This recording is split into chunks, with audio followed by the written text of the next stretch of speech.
Oi pessoal, nessa reta final da EBSER, vamos renovar o ânimo e fazer uma revisão dos tópicos principais dentro de cada conteúdo apontado no edital. Então, nesse módulo 2, a gente vai ver a Lei número 8.080 e o Decreto 7.508 de 2011, além de ver os determinantes sociais em saúde. Então, vamos embora para trabalhar, porque é uma revisão a partir de questões das provas anteriores e de algumas bancas similares para a gente reforçar bastante o conteúdo. Perfeito? Vamos lá, então.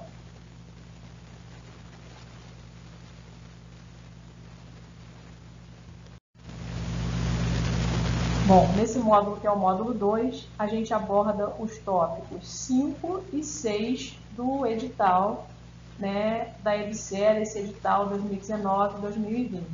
Então, como eu já falei, vamos falar da Lei número 8080 de 90, que é a Lei Orgânica de Saúde, o Decreto Presidencial 7.508 de 2011, que regulamentou essa Lei 8080 de 1990, e vamos falar dos determinantes sociais da saúde, de uma forma que a gente possa rever todos esses conteúdos, mas apontando e focando naquilo que as bancas IBFC, UNESP, que vão realizar a EBSER, costumam pedir. Então, a gente tem aqui a questão número 1, que trata do campo de atuação do Sistema Único. Essa questão número 1, ela é uma questão bastante objetiva, e depende que o candidato conheça o artigo 6º da Lei número 8.080. Uma sugestão eu tenho para te dar, como eu já apontei antes. É bom você dar uma parada a cada slide que tenha a questão, tente resolver e a seguir parta para o reforço de conteúdo e a resposta correta. Então, vamos embora na nossa metodologia aqui. Está aí a questão que diz o seguinte: a Lei número 8080 de 90 não inclui no campo da atuação do SUS. Aí eles apontam aqui 4 hipóteses, A, B, C e D. Então, aqui com essa questão, na hora que você for resolver, você dá essa pausa, mas presta bastante atenção porque ela está pedindo aquilo que não está no campo de atuação do Sistema Único de Saúde. Então, cuidado só para não deixar de prestar atenção nesses detalhes, porque fazem você errar uma questão que você possivelmente acertaria. Perfeito? Então, vamos conhecer aqui, ou vamos relembrar, vamos relembrar. Então, como eu dizia, nós temos aqui o campo de atuação do SUS, é o artigo 6º da Lei número 8.080, ele tem 11 incisos, que incluem no campo de atuação do SUS ações de vigilância sanitária, vigilância epidemiológica, saúde do trabalhador, assistência terapêutica integral, inclusive farmacêutica, Tem a questão, as 3 hipóteses que respondem à nossa questão, que é a ordenação da formação dos recursos humanos na área de saúde, a vigilância nutricional e a orientação alimentar, e também a colaboração na proteção do meio ambiente, nele compreendido do trabalho. Fora isso, ainda há outros incisos, como você está vendo aí, que falam do incremento em sua área de atuação do desenvolvimento científico e tecnológico, da formulação e da execução da política de sangue e seus derivados, entre outros itens. Então, nós temos esse artigo 6º como campo de atuação do Sistema Único de Saúde. E é interessante que o candidato tenha uma noção, do que consta aí nesse campo de atuação. Perfeito? Então, vamos a seguir e vamos olhar aqui o gabarito da nossa questão. Então, o que a nossa questão pedia para a gente? Vamos ver. Está lá, ó. A Lei 8.080 de 1990 não incluiu no campo de atuação do SUS. Então, o que ela não inclui? O que não está colocado aí nesse artigo 6º? O que não está colocado no artigo 6º é a letra A, participação na formulação da política e na execução das ações de combate à fome e distribuição de renda. Só lembrando que o SUS responde, ou está no campo de atuação do SUS, aquilo que tem a ver com a saúde dos humanos diretamente. E aqui eles fizeram uma enrolação aqui para confundir o candidato. Portanto, o número 1, gabarito, está na letra A. Perfeito? Vamos a seguir. Questão número 2. Um dos princípios do Sistema Único de Saúde, definido pela Lei número 8.080 de 90, é... Então, assim, aqui é uma questão bastante vaga, né? Nós temos na Lei 8.080 o artigo 7º, que traz todos os princípios do SUS, né? Que atualmente está contando com 14 incisos. Desses 14 incisos, a gente sempre destaca, e é sempre bom a gente ter de memória, né, o que significa, por exemplo, a universalidade, a integralidade e a igualdade, que são considerados princípios doutrinários do Sistema Único de Saúde.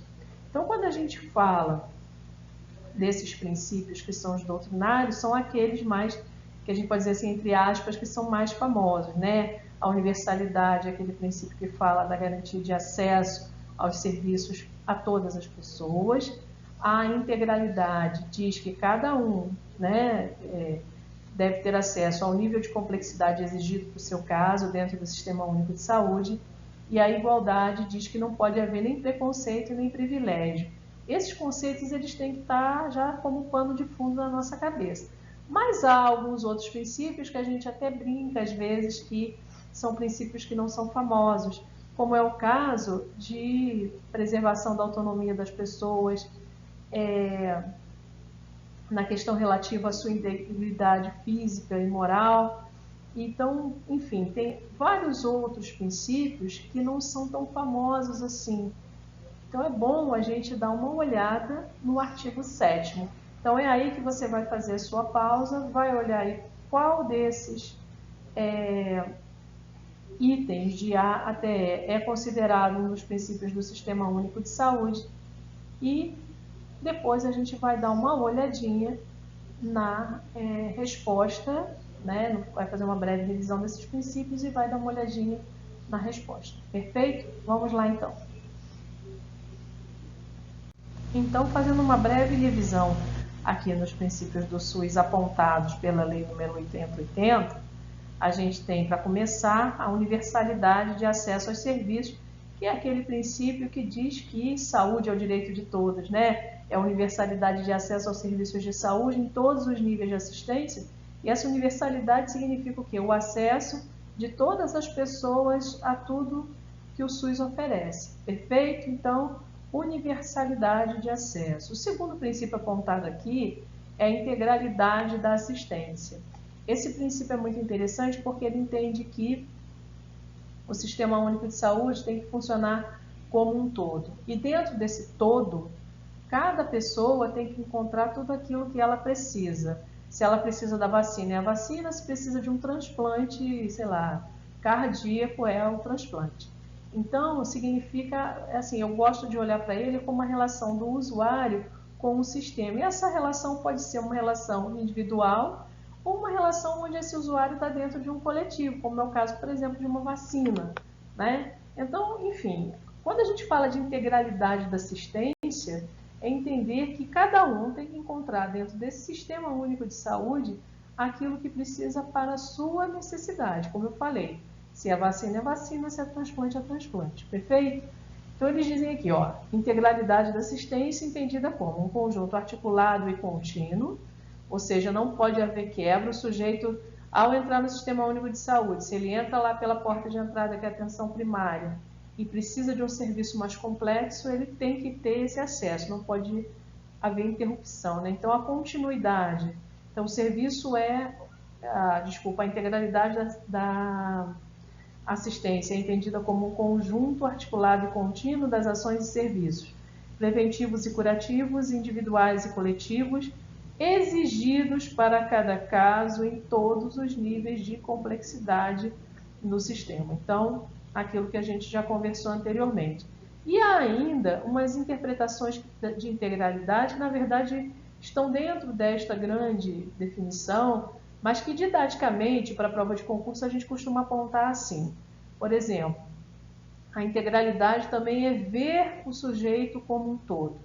Então, vamos imaginar que uma pessoa vá a uma unidade básica de saúde porque precisou tomar uma vacina. Imagina que essa pessoa seja uma mulher. Então, ao chegar lá, um procedimento de integralidade, ou por que a pessoa está indo lá tomar vacina, por exemplo, é olhar essa pessoa como um todo, é ver, por exemplo, se, além daquela vacina que ela foi tomar, se todo o cartão de vacina dela está em ordem, né? Ver se o preventivo dela está em dia, por exemplo, ver se as consultas com o dentista têm sido feitas, ou seja, olhar o indivíduo como um todo. Fora isso, ainda tem uma outra visão, que é o indivíduo e a sua inserção social. Então, tem um caso clássico que de vez em quando aparece umas provas, que é uma mãe que leva uma criança para vacinar-se e ao chegar à unidade lá de vacinação, ela digamos assim, entrevistada, não me foge aqui uma palavra, a respeito do seu próprio cartão de vacinação, se está em ordem, se não está. Então, aproveitou que levou o filho, vamos pegar o resto da família, vamos contemplar a família, né? Isso de forma bem rápida aqui, só para a gente ilustrar. Então, esse é o princípio da integralidade, certo? Então, a visão, ver o SUS como um todo, o sujeito, né, como um todo, e o sujeito e a sua inserção social como um todo. O terceiro princípio que a gente aponta aqui, que na verdade é o quarto princípio aqui, é o inciso quarto, é o da igualdade. Aquele princípio diz que não pode haver preconceitos ou privilégios de qualquer espécie, né? Então não pode haver preconceitos ou privilégios de nenhuma espécie. Uma situação que sempre eu ilustro isso, vamos imaginar que num país fictício, dentro de uma cidade fictícia, um prefeito mais fictício ainda diga, numa reunião fechada para grupo restrito de pessoas, que se precisassem acelerar o processo de cirurgias de catarata, que falassem com a sua assessora, né? Vamos imaginar que o nome dessa mulher fosse Mariazinha. Falem com a Mariazinha, ou seja, o que esse prefeito fictício fez ao propor essa ação? Ele privilegiou uns em detrimento de outros, ele quebrou o princípio da igualdade da assistência. Então, quando eu te falo de universalidade, integralidade e igualdade, eu estou te falando de princípios doutrinários do Sistema Único de Saúde. E ainda há um outro princípio doutrinário, que é a equidade, que é visto como um princípio relacionado com justiça na distribuição de recursos. Então, para a gente entender melhor, seria pensar assim, o SUS tem que atender a todas as pessoas, cada um tem que ter acesso àquilo que precisa e não pode haver preconceito ou privilégio. No entanto, os recursos de saúde são limitados. O que o SUS precisa fazer para atender a todos esses outros princípios? Ele precisa distribuir os seus recursos com justiça. E é aí que se encaixa a equidade, certo?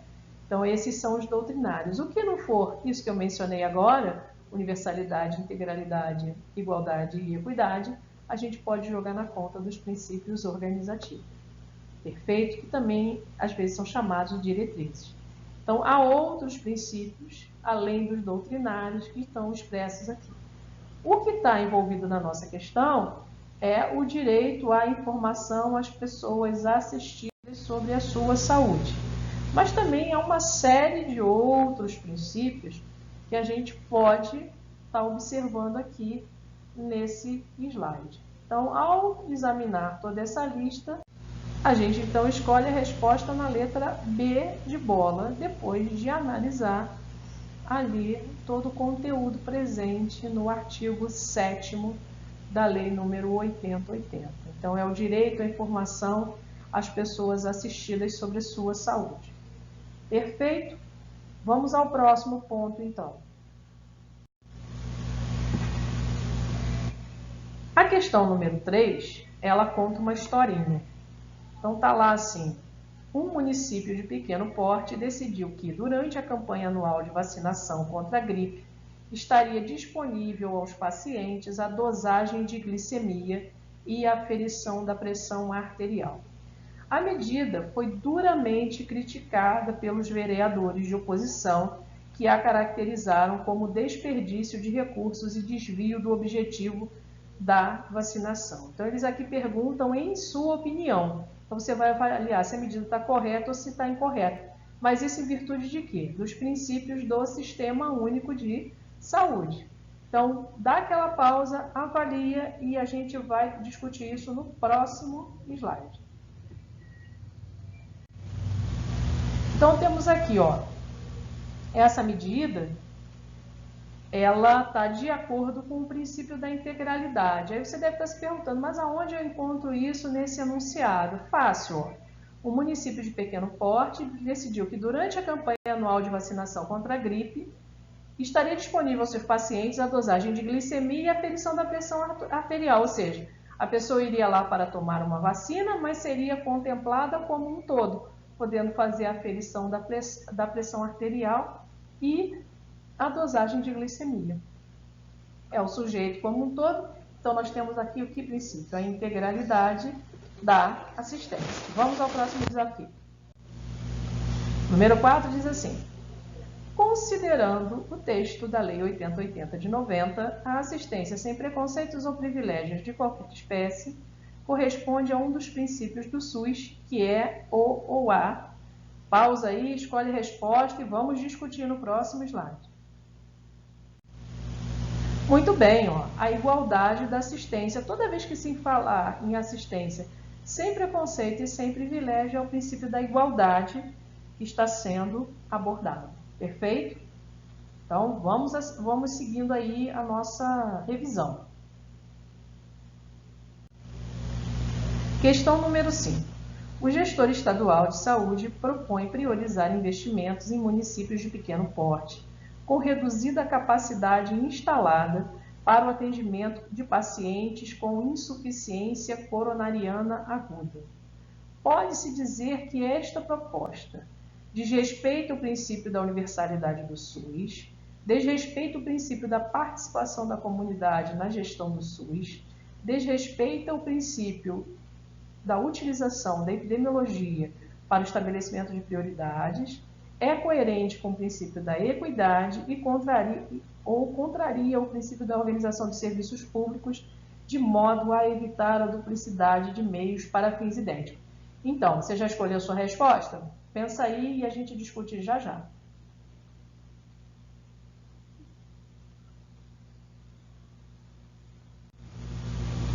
Muito bem, Número 5, então, qual é a nossa resposta? É coerente com o princípio da equidade do SUS.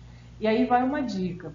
Toda vez que nós falarmos de minorias, ou de população que tem uma necessidade específica, a gente vai estar falando de equidade. Por quê? Porque a equidade, ela é um princípio que vem para distribuir os recursos disponíveis com justiça. Para fazer isso, ela vai se pautar pela necessidade, ou pelo tamanho da necessidade, ou por uma comparação das necessidades das pessoas. Então, como é que vai ser isso? Se eu tenho um grupo que tem uma necessidade maior e eu ofereço mais recursos para esse grupo que tem essa necessidade maior, eu estou agindo com equidade. Se o SUS tem lá uma população com uma necessidade específica, que ele julga que é mais urgente, do que a outros tipos de necessidade, daí ele direciona recursos para esse grupo de pessoas que tem uma necessidade especial, que numa comparação é mais grave que a dos demais, ele está agindo com equidade, Então, ao fazer, como eles colocam aqui no edital, no enunciado da questão, o gestor estadual propõe priorizar investimentos em municípios de médio porte, com reduzida capacidade instalada para atendimento com pacientes com insuficiência coronariana aguda, ou seja, ele vai dar mais recurso para que aqueles municípios estejam aptos a atender a mais pacientes que estão com essa insuficiência coronariana aguda, porque certamente está entendendo que naquele momento essa população, esse grupo de pessoas tem uma necessidade mais premente que os demais. Perfeito? Vamos ao próximo.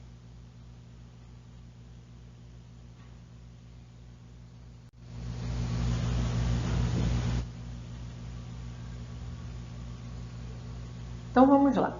Essa questão, ela vai tratar de recursos humanos, tá? Então assim, é uma dos pontos que a EBSERH às vezes aborda. É bom a gente só prestar atenção aqui no conteúdo dela, que diz o seguinte, ó. Sobre a Lei Federal número 8080 de 90, que dispõe sobre as condições para a promoção, proteção e recuperação da saúde, a organização e o funcionamento dos serviços correspondentes e da outras providências, assinale a alternativa correta. Então, eles estão pedindo aí para a gente analisar a alternativa correta a respeito da Lei 8080. E nas hipóteses que eles nos oferecem, eles estão falando dos recursos humanos. Escolhe sua resposta aí e a gente já discute. Então, aqui no artigo 27, só para a gente lembrar, da Lei 8080, está sendo tratado o seguinte, eles dizem aqui que a política de recursos humanos na área de saúde será formalizada e executada articuladamente pelas diferentes esferas de governo em cumprimento dos seguintes objetivos. Então, primeiro ponto a se ressaltar, a política de recursos humanos, como quase tudo que existe no SUS, é formalizado e executado de maneira articulada pelas 3 esferas de governo. Tá? Não é privilégio dela, tudo no SUS é assim, que funciona, né? Como a gente já conversou lá na época da Constituição Federal. Então, perfeito.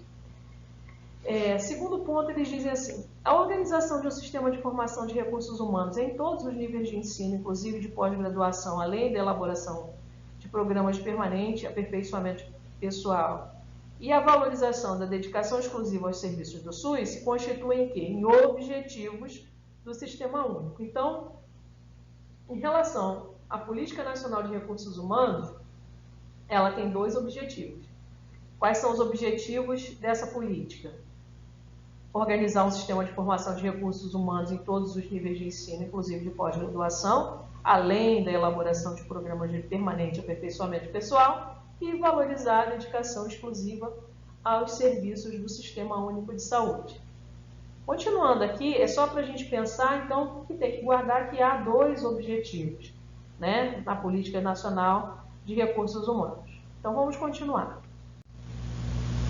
Temos aqui a nossa questão, diz o seguinte, sobre a Lei Federal 8080 de 1990, que dispõe sobre as condições para a promoção, proteção e recuperação da saúde, a organização e o funcionamento dos serviços correspondentes e da outras providências, assinale a alternativa correta. Então, a alternativa correta é a letra C.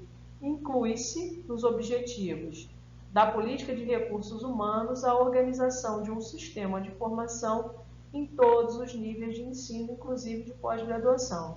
Então, a gente tem que guardar, tem que ter de memória o seguinte, quais são os 2 objetivos da Política Nacional de Recursos Humanos?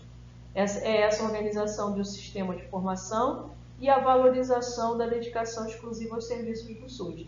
Isso é sempre muito bom a gente guardar. As outras hipóteses, eu coloquei a referência no artigo, né, com os artigos aí da Lei 8080. Eles colocam na letra A o seguinte, a elaboração de programas de aperfeiçoamento não integra a política de recursos humanos. E nós vimos que ela integra, né? O aperfeiçoamento de pessoal integra. Depois a letra B diz assim, entre os objetivos da política de recursos humanos, estão aquelas que visam evitar a dedicação exclusiva. Ao contrário, visam o quê? Valorizar a dedicação exclusiva. Temos a letra C, que é a nossa resposta. Na letra D, eles falam que os servidores que legalmente acumulam 2 cargos ou empregos não poderão exercer as suas atividades em mais de um estabelecimento de saúde, quando eles podem, né? Na verdade, aqui é o não que está ali como erro. Eles podem exercer mais de estabelecimento? Podem. Só tem uma exceção para essa regra. Quem ocupa cargo de direção, chefia e assessoramento. Esses vão ter que exercer essa sua atividade em apenas um único estabelecimento em regime de tempo integral. E a letra E diz o que para a gente? A política de recursos humanos na área de saúde será formalizada e executada articuladamente em uma única esfera de governo. E sabemos que é entre as 3 esferas de governo. Portanto, a número 6, letra C, no nosso gabarito aí oficial. Aqui nós temos a justificativa para aquilo que eu falei, que os servidores que legalmente acumulam 2 cargos ou empregos poderão exercer as suas atividades em mais de um estabelecimento do Sistema Único de Saúde. Perfeito? Então, está onde isso? No parágrafo 1º do artigo 28. Por se tratar de uma revisão, gente, a gente está só enumerando os pontos mais importantes. Mas é ideal que você tenha aí em mãos, né, para estudar, inclusive, o texto das leis na íntegra, tá? E vai fazendo foco por aqui, perfeito? Vamos lá. Questão número 6, então nós temos aí o nosso gabarito, né? Já todo completinho com todas as justificativas. Gabarito só reforçando a letra C e toda a correção das outras hipóteses, perfeito? Com as devidas referências. Então, temos aí a questão número 7, que fala, Lei 8080 não incluiu no campo de atuação do SUS, e aí ele dá 4 hipóteses para nós escolhermos, né? Feito uma breve pausa para você escolher a resposta, vamos dar uma discutida aqui rapidinho nessa questão. Temos aqui o artigo 6º da Lei 8080, que trata do campo de atuação do SUS. E ao examinar esse artigo, a gente percebe o quê? Que o que não está incluso no campo de atuação do Sistema Único de Saúde é a letra A da questão número 7, a participação na formulação da política e na execução das ações de combate à fome e distribuição de renda. Só para ressaltar, é sempre muito importante que o candidato conheça esse artigo 6º, tá? Que é o campo de atuação do Sistema Único de Saúde. Vamos para a próxima. Questão número 8. No campo de atuação do SUS, é correto afirmar que está ou que estão incluídos, e aí eles apresentam uma série de hipóteses, que incluem a capacitação de professores no ensino fundamental e médio, a criação de instituições superiores de ensino em parceria com instituições do terceiro setor, formulação da Política Nacional de Proteção Ambiental, vigilância nutricional e orientação alimentar e proteção individual e coletiva dos cidadãos. Não é uma questão difícil. Marca aí a resposta e vamos partir para a discussão. Então, de novo, a gente vai examinar o conteúdo do artigo 6º, né? E vai identificar que o inciso 4º é o que traz a resposta para a nossa questão. Vigilância nutricional e orientação alimentar. A gente tem aqui a resposta na letra D de dado, né? Letra A, eles falam de capacitação dos professores de ensino fundamental e médio, eles estão falando da área de atuação da educação. O SUS não atua na educação, certo? Aí eles dizem, criação de instituições superiores de ensino. De novo, o SUS não atua na educação, né? Letra C, formulação da Política Nacional de Proteção Ambiental. O SUS até colabora na proteção do meio ambiente, mas existem setores específicos do governo para tratar desse ponto. E aí eles inventam ali uma encheção de linguiça, que é a proteção individual e a orientação, e a coletiva dos cidadãos.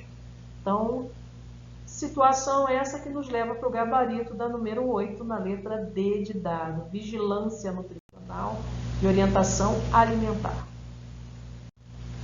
Questão número 9. O conjunto de ações que proporcionam o conhecimento, a detecção ou a prevenção de qualquer mudança nos fatores determinantes e condicionantes da saúde individual ou coletiva, com a finalidade de recomendar e adotar as medidas de prevenção e controle das doenças ou agravos, é o que se entende por. Então, eles aí estão dando o quê? Uma definição da vigilância epidemiológica, né? Aí eu estraguei, eu dei um spoiler aí antes de você resolver a questão. Mas a minha ansiedade tem uma justificativa. Essa definição de vigilância epidemiológica e vigilância sanitária costuma aparecer em muitas provas. Mas aí, esquece o que eu falei, faz aí a questão, dá uma olhadinha e vamos discutir já já.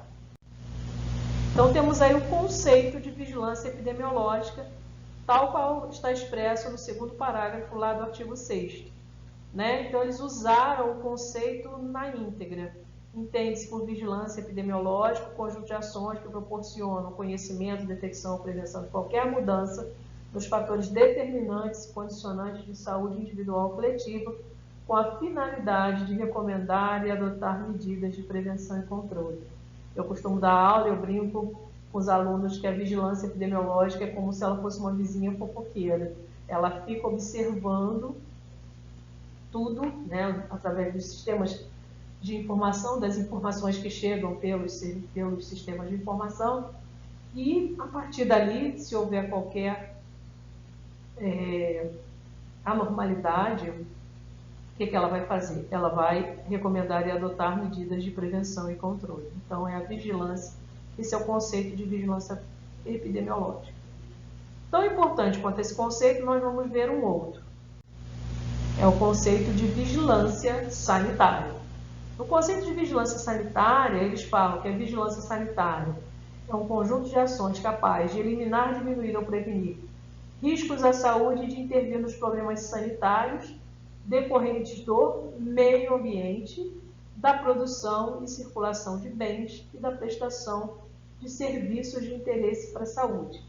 Ou seja, a vigilância sanitária, ela também é descentralizada, né? Ela está relacionada com a Anvisa em nível nacional e existe vigilância sanitária em nível estadual e municipal também.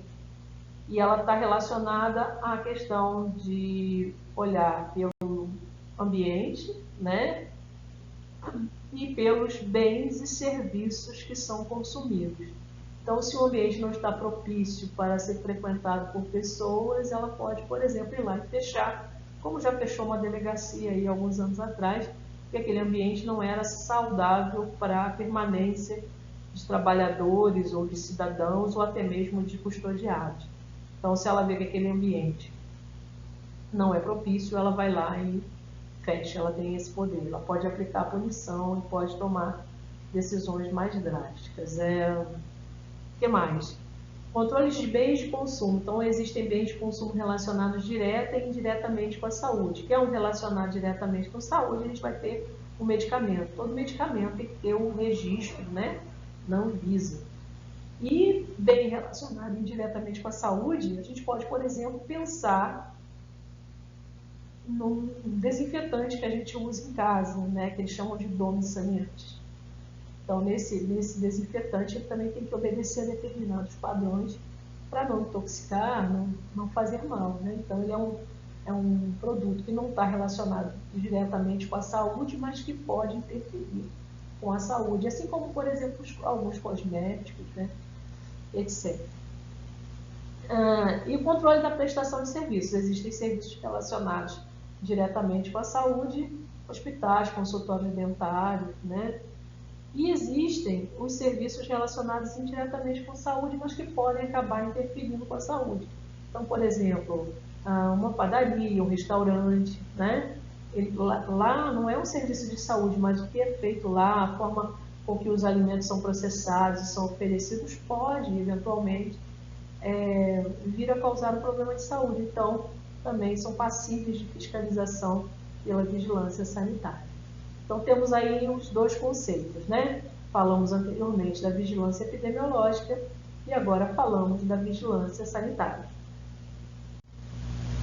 Então, temos a nossa questão, a número 9. Eu já tinha dado spoiler, mas está aqui a resposta correta. O enunciado dela, que fala de que o conjunto de ações que proporcionam o conhecimento, a detecção e prevenção de qualquer mudança nos fatores determinantes e condicionantes de saúde individual ou coletiva, com a finalidade de recomendar e adotar as medidas de prevenção e controle das doenças ou agravos, é o que se entende por vigilância epidemiológica, tá? E só um visozinho, porque não costuma ser o enfoque da IBFC, mas, enfim, isso pode aparecer. Assim, quando se fala de uma campanha de vacinação, a campanha de vacinação tem a ver com a questão da vigilância epidemiológica, tá bom? Quando lá na frente a gente vai falar, por exemplo, de um sistema de informação de agravo de notificação, ele também tem a ver com vigilância epidemiológica, perfeito? Então, vamos já fazendo os links para ficar mais fácil, quando a gente associa é tudo mais fácil. Então, só reiterando, questão número 9, letra B, vigilância epidemiológica. Número 10.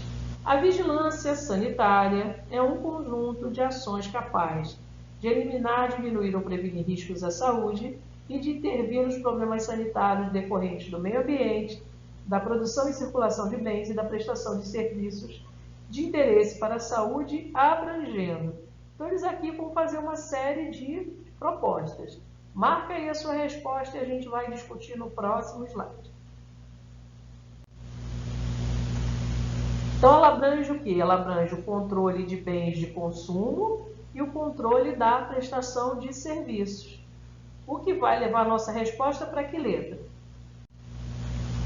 Para a letra D de dado, né? Então, tá lá o controle de bens de consumo que direto ou indiretamente se relaciona com a saúde. Então, nas outras letras, eles fazem uma embolação, né, de vários conceitos que não são os conceitos da vigilância sanitária. Vamos a seguir. Número 11. Segundo o Decreto Presidencial 7.508, de 28 de junho de 2011, a descrição geográfica da distribuição de recursos humanos e ações e serviços de saúde ofertados pelo SUS e pela iniciativa privada, considerando-se a capacidade instalada existente, os investimentos e o desempenho aferido a partir dos indicadores do sistema de saúde, é a definição de. Então, gente, para aí, responde e depois a gente discute. Vamos lá. Essa questão se apoia no artigo 2º do Decreto 7.508 de 2011, que traz uma série de definições importantes, tá? Então, quando a questão lá no seu enunciado fala de descrição geográfica, descrever, né, de forma geográfica já te dá uma ideia de quê? De mapa. Como a gente está falando de um mapa de saúde, ele é um instrumento de planejamento, né? É bom a gente ter isso de memória. E ele vai falar do quê? Ele vai mostrar, enquanto mapa, como é que estão distribuídos os serviços de saúde num determinado território e a quantidade de recursos humanos naquele território. Isso, em relação aos serviços de saúde, tanto faz serviços públicos ou serviços privados, já que o mapa ele é um instrumento para planejamento. É para o gestor consultar e ver como é que ele pode organizar aquilo que ele precisa organizar em termos de rede de saúde. Perfeito? Então, temos aqui várias definições. É interessante só tomar cuidado que, por exemplo, a definição de região de saúde que está aqui no inciso 1º, ela fala de espaço geográfico contínuo. Então, ó, associa na sua cabeça assim, falou de descrição geográfica é mapa, espaço geográfico é região de saúde. Perfeito? Então, ó, espaço geográfico contínuo, região de saúde. Descrição geográfica, mapa, para você não misturar os dois, tá? E todos os outros conceitos aí você precisa ter de memória, perfeito? Eles caem bastante em prova. Sendo assim, como a gente falou, na questão número 11, quando eles falam de descrição geográfica da distribuição dos recursos humanos, de ações e serviços de saúde ofertados pelo SUS e pela iniciativa privada, considerando a capacidade instalada existente, os investimentos e o desempenho aferido a partir dos indicadores de saúde do sistema, é a definição de mapa de saúde. Está lá no inciso 5º do artigo 2º do Decreto 7.508 de 2011. Perfeito? Vamos para a próxima. Temos lá. Região de saúde Então, essa é uma questão bem tranquila, né? Então, partindo daquelas nossas definições, qual que você vai escolher aí como resposta? Vamos ver. Muito bem, a letra B, né? Aí você vai dizer assim, uai, Mônica, essa questão estava relativamente fácil, né? porque ela trazia apenas uma hipótese que falava do tal do espaço geográfico contínuo. Então, o que é uma região? Espaço geográfico contínuo constituído por agrupamento de municípios limítrofes, né? Então, como é que é isso? Só para a gente lembrar, todos os estados estão organizados em regiões de saúde. Quem são essas regiões? Grupos de municípios. Quem é que organiza esse desenho do estado e regiões de saúde? O gestor estadual, de maneira articulada com gestores municipais, segundo o que o próprio decreto 7.508 aponta. Perfeito? Mas a definição de região de saúde é espaço geográfico contínuo constituído por agrupamento de municípios limítrofes. E essa divisão ela é feita com base em questões sociais, econômicas, culturais, com base em infraestruturas de transporte, rede de comunicação, porque esses municípios que vão constituir uma região, eles vão trabalhar juntos, né? E a necessidade de comunicação e transporte por causa do processo de referência e contra-referência dos pacientes, perfeito? Então, número 12, definição de região de saúde, está na letra B de bola. Número 13. Leia as definições a seguir constantes do decreto 7.508 de 2011. Então, já temos uma pista aí, ó. Espaço geográfico contínuo constituído por agrupamento de municípios limítrofes. Que definição é essa? E depois temos serviço de atendimento inicial à saúde do usuário. Se a gente pensar um pouquinho, fica fácil, né? Então, sabendo lá que espaço geográfico contínuo é a definição de quem? De região de saúde. Qual é a resposta que é boa aqui para a gente marcar? Logo, a letra A.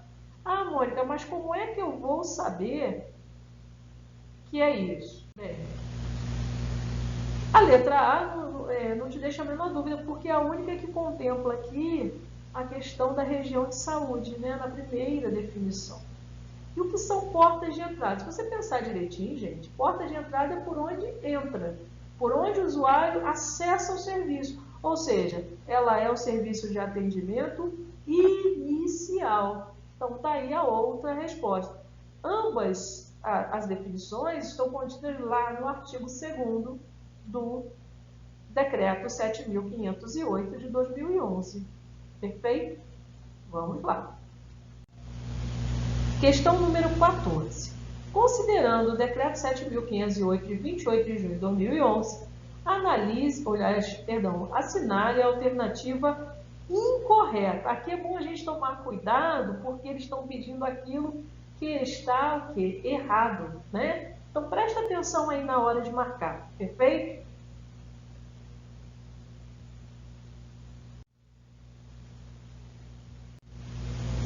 Então, essa questão tem uma grande pegadinha aí, né? Você já deve ter percebido. Então, ela vai falar, no enunciado dela está pedindo aquilo que é incorreto. O que é incorreto está expresso lá na letra E. E repara, tá assim, ó, o espaço geográfico contínuo constituído por agrupamentos de municípios limítrofes, delimitado a partir de identidades culturais, econômicas, sociais e de redes de comunicação e infraestrutura de transporte compartilhados, com a finalidade de integrar a organização e o planejamento e a execução das ações e serviços de saúde, corresponde ao mapa de saúde. Não, isso corresponde à definição de quê, gente? Região. Portanto, essa questão aí está errada por causa dessa definição, tá? Eles fizeram uma pegadinha com a gente.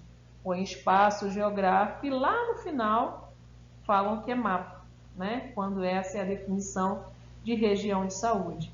As outras hipóteses, você tem aí as referências com os números dos artigos que justificam elas como corretas, né? Que estão aí no decreto 7.508 de 2011. Perfeito?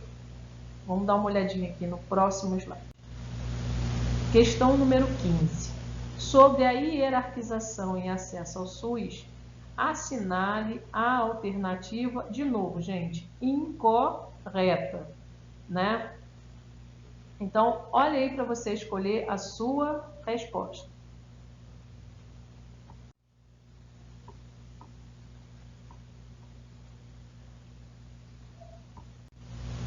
Então, vamos lá. O número 15 diz assim: sobre a hierarquização e acesso ao SUS, assinale a alternativa incorreta. Então, primeira história, o que é hierarquização? Só para a gente lembrar. A hierarquização é aquela forma da organização das ações e dos serviços de saúde em níveis de complexidade crescente. Isso é feito dessa maneira para organizar o acesso do usuário a essas ações e serviços. Então, hierarquizar para o SUS é organizar ações e serviços em níveis de complexidade crescente, daquele tipo de ação que exige pouca estrutura física, né, que é o de menor complexidade por exigir menos estrutura física, e vai até aquele serviço que exige muita estrutura física. Perfeito? Então, você pensar numa visita domiciliar, né, que é feita pelas equipes de saúde, não precisam carregar nada. Agora, se pensar numa cirurgia, sei lá, de vesícula, você já precisa de um centro cirúrgico, você já precisa de mais equipamentos, ou seja, ela é mais complexa. Então, é esse o conceito de hierarquização que o SUS tem, de organização das ações e dos serviços, da mais simples para mais complexas ou para mais complexa, ou a gente pode chamar isso de organização em níveis de complexidade crescente. Perfeito? Então, aqui nessa questão 15, eles estão falando isso. Sobre a hierarquização e acesso ao SUS, assinale a alternativa incorreta. Na letra A, eles botam: mediante justificativa técnica e de acordo com o pactuado nas comissões intergestores, os entes federativos poderão criar novas portas de entrada às ações e aos serviços de saúde, considerando as características da região de saúde. Então, se a gente pensar que o decreto 7.508 está organizado, né? Quando ele fala da organização do SUS, primeiro ele cita a regionalização, que é a definição de território, e depois ele parte para falar sobre a hierarquização. E dentro desse assunto hierarquização, ou seja, dessa organização das ações e dos serviços, que é feita para organizar o acesso dos usuários, a gente está falando de acesso, a gente está falando de quê? De portas de entrada. E o artigo 9º, né, ele fala dessa organização dessas portas de entrada. Ele diz que existem 4 portas de entrada para o Sistema Único de Saúde, que são atenção primária, urgência e emergência, atenção psicossocial e os serviços especiais de acesso aberto. Perfeito? Então, ele explica que existem essas 4, mas que outras portas de entrada, mediante características da região de saúde, elas podem ser criadas. Mas essas 4 tipos têm que existir. Então, isso está explicado aonde? Lá no artigo 9º, no parágrafo único, né, do decreto 7508 de 2011.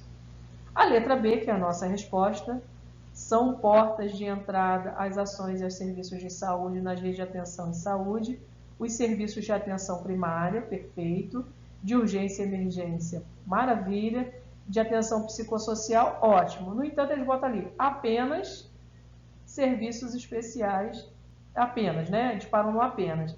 E eles não consideram os serviços especiais de acesso aberto, que são serviços para pessoas que têm necessidades específicas, ou por causa do agravo ou por causa de situação laboral, né? A letra C fala que os serviços de atenção hospitalar e os ambulatoriais especializados, entre outros de maior complexidade e densidade tecnológica, serão referenciados pelas portas de entrada, ou seja, o sujeito passa por uma das 4 portas de entrada e, se ele precisar, ele vai ter acesso a serviços mais complexos, mas a organização é feita a partir das portas de entrada. Letra D de dados diz o seguinte: o acesso universal e igualitário às ações e aos serviços de saúde será ordenado pela atenção primária e deve ser fundado na avaliação da gravidade do risco individual e coletivo e no critério cronológico, observadas as especificidades previstas para as pessoas com proteção especial, conforme legislação vigente. Então, é aquilo que a gente diz, né? O acesso é sempre O acesso preferencial do usuário no SUS é a atenção primária, e esse acesso ele é norteado pelo quê? Pela necessidade, pela avaliação da gravidade de risco, etc., né? Por causa daquele princípio chamado de equidade. E a letra E diz assim: a população indígena contará com regramentos de acesso, ou regramentos diferenciados de acesso compatíveis com as suas especificidades, também por uma questão de equidade, né? Não podemos esquecer que no subsistema de saúde indígena existe a base de organização são os distritos sanitários especiais indígenas. Então, ele já tem uma outra maneira de acessar o Sistema Único de Saúde, ou seja, tem regramentos de acesso diferenciado, mas isso está expresso no artigo 11º do Decreto 7.508 de 2011. Perfeito? Vamos para a próxima. Questão número 16. O Decreto Presidencial 7.508, de 28 de junho de 2011, regulamenta a Lei 8080, de 19 de setembro de 90, para dispor sobre a organização do Sistema Único de Saúde, o planejamento da saúde, a assistência à saúde e a articulação interfederativa e da outras providências. Considerando esse decreto, assinale a alternativa incorreta. Então, dentro dessas hipóteses que ele nos oferece, a gente vai ter que escolher aquela que está errada, né? Então, dá uma pausa aí, escolhe e a gente já conversa. Muito bem. Então, se a sua escolha foi a letra C, você acertou em cheio. Essa é a incorreta. Por quê? Eles dizem lá: a população indígena contará com os mesmos regramentos de acesso que o conjunto da população, conforme necessidade de assistência integral à sua saúde. E lá no artigo 11º, no seu parágrafo único, eles dizem para nós que o regramento de acesso das populações indígenas devem ser diferenciados.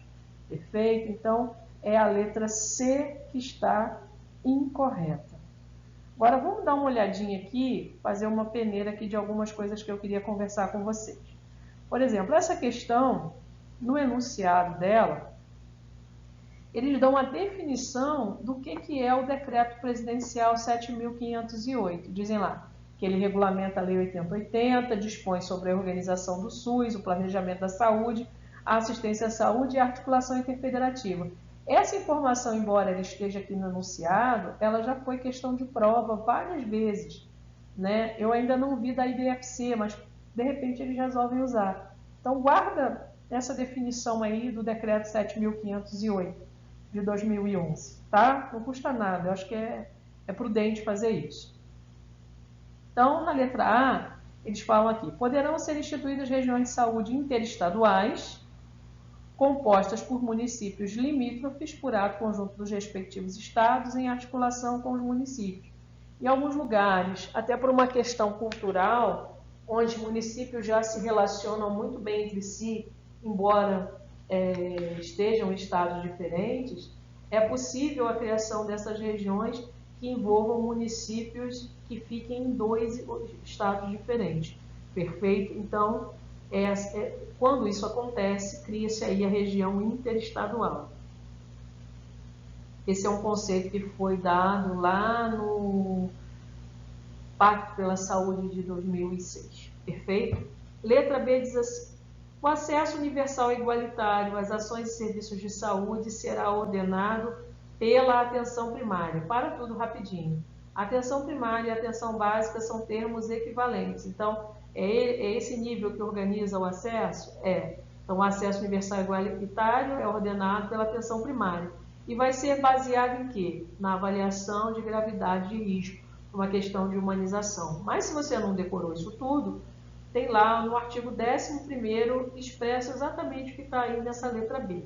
A letra C é a nossa resposta. A letra D diz lá: o Conselho Nacional de Saúde estabelecerá diretrizes a serem observadas na elaboração dos planos de saúde de acordo com características epidemiológicas e da organização dos serviços nos entes federativos e nas regiões de saúde.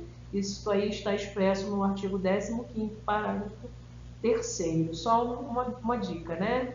Esse processo de planejamento em saúde que é contemplado aí pelo Decreto 7.508, é bom guardar 2 coisas muito assim que costumam cair, que o planejamento é ascendente, ou seja, primeiro o município planeja, para depois os estados planejarem, para por último a União planejar. Então, o planejamento ele é ascendente e ele é orientado pelas diretrizes do Conselho Nacional de Saúde, que é o que faz ficar tudo integrado, o planejamento dos municípios, ficar integrado com o planejamento do estado ao qual pertence e, por sua vez, todos os planos de saúde ficarem integrados lá em nível nacional. Perfeito? Então, essa é a letra D. E a letra E diz assim: ao usuário será assegurada a continuidade do cuidado em saúde em todas as suas modalidades, nos serviços, hospitais ou em outras unidades integrantes da rede de atenção da respectiva região, e isto está situado lá no artigo 12. Vamos para a próxima. Questão número 17, diz assim: considerando o Decreto Presidencial 7.508, de 28 de junho de 2011, analise as afirmativas abaixo e assinale a alternativa correta. Então, vamos lá. Dá a tua pausa aí e a gente já conversa. Muito bem. A afirmativa número 1 diz assim: o Ministério da Saúde é o órgão competente para dispor sobre a RENAME. O que é essa sigla RENAME? Está ali entre parênteses. Relação Nacional de Medicamentos Essenciais. É bom decorar a sigla também, tá? E os protocolos clínicos e diretrizes terapêuticas em âmbito nacional. Então, cabe ao Ministério da Saúde dizer quais são os medicamentos que estão lá dentro dessa lista, que é a RENAME, quais são os protocolos clínicos e diretrizes terapêuticas que impactam na prescrição desses medicamentos também. Cabe tudo isso a quem? Ao Ministério da Saúde. Assim como cabe ao Ministério da Saúde também elaborar a RENASES ou RENASSES, tanto faz a pronúncia, né, que é a Relação Nacional de Ações e Serviços de Saúde. Também é uma lista, né, que contempla todas as ações e os serviços que o SUS oferece para o usuário. Mas a número 1 aí está correta, está lá no artigo 26 do Decreto 7.508 de 2011. A número 2 diz assim: o acesso universal e igualitário à assistência farmacêutica não pressupõe estar o usuário assistido por ações e serviços de saúde do SUS. Aquele não ali é que está errado. E essa questão é ótima para o candidato se confundir, porque ele vai comparar com a prática e não vai ter, às vezes não tem a percepção da legislação como um todo. O Decreto 7.508 de 2011, ele aponta 4 condições para que o usuário tenha acesso à assistência farmacêutica, que é usuário ser usuário do SUS, o usuário está sendo atendido por um profissional do SUS, né? A prescrição que é feita para esse usuário tem que estar nos conformes, né? Ou seja, conforme protocolos clínicos e diretrizes terapêuticas, conforme a RENAME ou ainda conforme listas específicas e complementares. E a dispensação vai ocorrer orientada pela direção do SUS. Então, são essas 4 condições que estão no artigo 28. Só que esse artigo 28 tem um parágrafo que diz que se houver alguma necessidade especial, né, pode haver o quê? Regramento diferenciado de acesso a medicamento. Então, se houver alguma questão de saúde pública que justifica, essas exigências talvez não precisem ser cumpridas, que é o caso que a gente vê aí de farmácia popular e tudo mais. Então, às vezes a gente vai pela prática e se enrola porque a legislação ela tem detalhes. Então, na legislação existem condições? Existem, perfeito, mas que podem ser dispensadas se houver alguma necessidade de saúde pública que justifique. Perfeito? Então, só para não errar isso aí. Qual é a justificativa? O artigo 28, no inciso 1º. E o terceiro ponto diz: o mapa da saúde será utilizado na identificação das necessidades de saúde e orientará o planejamento integrado dos entes federativos, contribuindo para o estabelecimento de metas de saúde. Essa é a transcrição perfeita do artigo 17 do Decreto 7.508 de 2011. Perfeito? Então, letra E.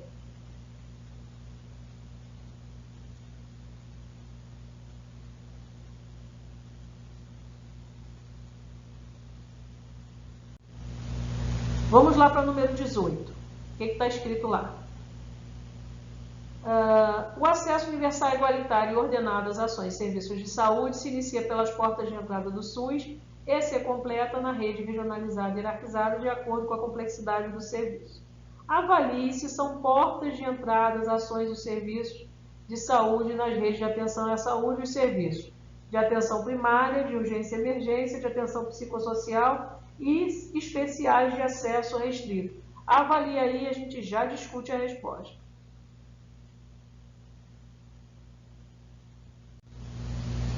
Então, quais são as portas de entrada? Aí tem o artigo 9º, até transcrevi para cá. Quem são as portas de entrada? São os serviços de atenção primária, de atenção de urgência e emergência, de atenção psicossocial e são os especiais de acesso aberto. Olha o que a questão te traz, na número 4. Especiais de acesso restrito. Então, a gente tem a resposta onde? Na letra C. 1, 2 e 3 é que estão corretas. Vamos para a próxima. Número 19. Marque a alternativa que corresponde a um dos serviços mínimos necessários à instituição de uma região de saúde. Então, a gente tem que saber aqui, ou tem que saber aqui, qual é o conteúdo mínimo de uma região de saúde. Isso está lá no artigo 5º do Decreto 7.508 de 2011. Perfeito? Para aí, pausa aí, vê qual é a tua resposta e a gente discute já já. Então, olha aí, ó, é a vigilância em saúde. E temos aqui o artigo 5º com todo o conteúdo mínimo de uma região de saúde. Então, qual é o conteúdo mínimo de uma região?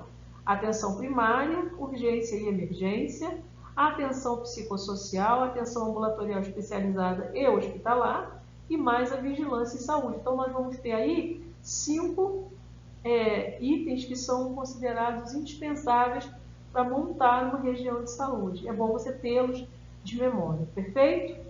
E tomar cuidado para não confundir com as portas de entrada, que são 4 e são parecidas, né? É a atenção primária, atenção de urgência e emergência, atenção psicossocial. Mas a porta de entrada qual é? São os serviços de acesso aberto, diferente daqui que é conteúdo mínimo de região. Mas de toda forma fique atento e atenta, né? Vamos para a próxima. Questão número 20, diz assim: considerando os determinantes sociais de saúde e a ocorrência da hipertensão arterial, assinale a alternativa incorreta. Então, a primeira coisa para a gente pensar nos determinantes e condicionantes é lembrar que lá no artigo 3º da Lei 8080 se fala desses determinantes e condicionantes que são quem? Alimentação, moradia, transporte, trabalho, lazer, renda, atividade física, saneamento básico. Então, tem uma série de fatores determinantes e condicionantes de saúde, ou seja, o contexto de vida das pessoas afeta a sua saúde, perfeito? E tomar cuidado, que isso também não é assim uma proposta tão direta, tá? E a gente já vai discutir sobre isso. Vamos lá. Nessa questão aqui, marca aí a resposta e a gente vai conversar sobre ela. Então, vamos lá.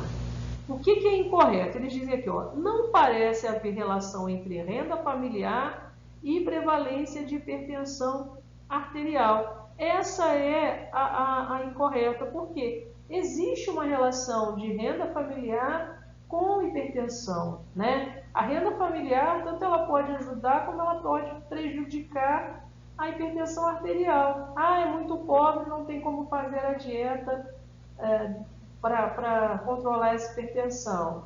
Ou é muito pobre, vive em condições adversas e num ambiente tumultuado, né? Não tem lazer, não tem qualidade de vida legal, e aí essa hipertensão ela é afetada.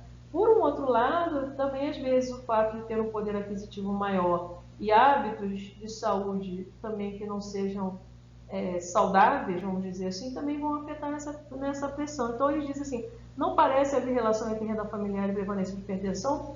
Tem relação. As condições de vida sempre vão ter relação com a questão das patologias, tá? Às vezes, não é relevante, mas é muito mais fácil encontrar um hipertenso sequelado nas populações de classe mais baixa do que na população de classe mais alta. Então, existe uma relação entre renda familiar e prevalência de hipertensão, né?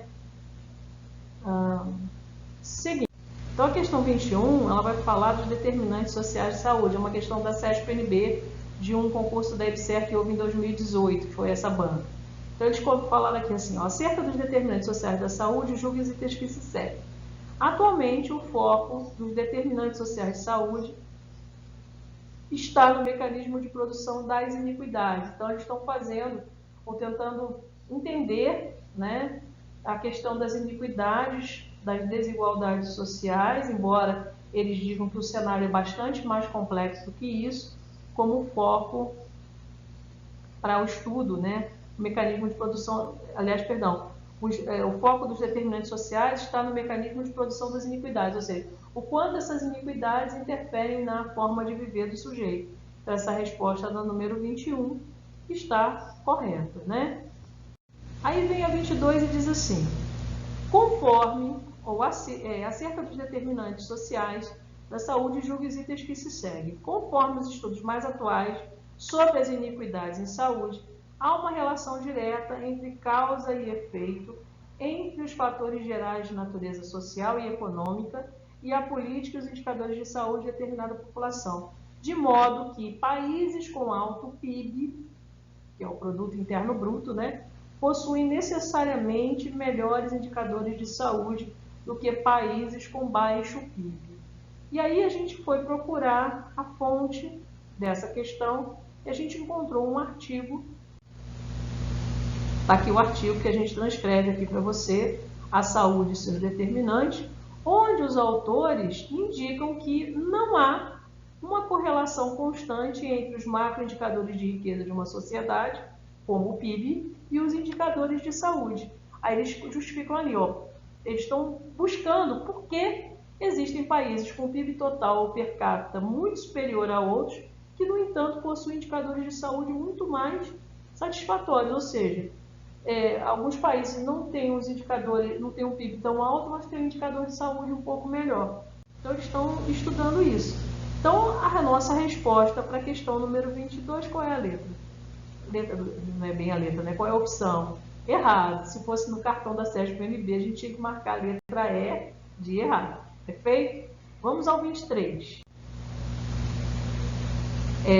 Uma das formas de melhorar o nível de saúde de determinada população consiste em intervir sobre os mecanismos de estratificação social, mediante, por exemplo, políticas relacionadas ao mercado de trabalho, educação e seguridade social. O que é seguridade social? No todo, saúde, previdência e assistência social, né? Eu estou dizendo que interferir nessas qualidades de vida pode melhorar o nível de saúde da população. E aí, o que você acha? Melhora ou não melhora? Vamos ver a resposta. Aí eles falam aqui, nesse mesmo artigo, essas intervenções sobre os níveis macro, intermediário ou micro dos determinantes sociais de saúde, com vistas a diminuir as iniquidades relacionadas à estratificação social, além de obrigarem uma atuação mais coordenada, intersetorial, ou seja, setor saúde e outros níveis, né, de governo, sociedade, etc., abarcando diversos níveis de administração pública, devem também estar acompanhados por políticas mais gerais, de caráter transversal, ou seja, eles vão justificando que, se isso for feito, o que acontece? Melhora o nível de saúde. Então, a resposta da número 23 está corretíssima. Perfeito até aí? Muito bem.